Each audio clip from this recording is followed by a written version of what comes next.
Bangladesh civil সার্ভিসের পরীক্ষায় আবেদন ফি ৭০০ টাকা থেকে কমিয়ে এবার ২০০ টাকা নির্ধারণ করছে সরকার। বুধবার সচিবালয়ে অনুষ্ঠিত সচিব কমিটির সভা শেষে জনপ্রশাসন মন্ত্রণালয়ের সিনিয়র সচিব একথা জানান।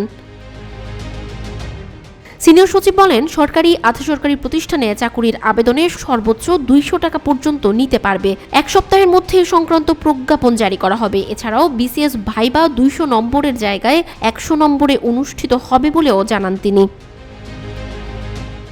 এর আগে বিসিএস পরীক্ষার আবেদন ফি ও ভাইবার নম্বর কমানোর প্রস্তাব করে পিএসসি। জনপ্রশাসন মন্ত্রণালয়ে পাঠানো ওই প্রস্তাবে আবেদন ফি ৩৫০ টাকা করার কথা বলা হয়েছিল, আর ভাইবা নম্বর ২০০ থেকে ১০০ করার প্রস্তাব করে প্রতিষ্ঠানটি। মন্ত্রণালয়ে অনুমোদন দিলে ৪৭তম বিসিএস থেকে পরীক্ষা ফি এবং ৪৪তম বিসিএস থেকে ভাইবার বিষয়টি কার্যকর হতে পারে।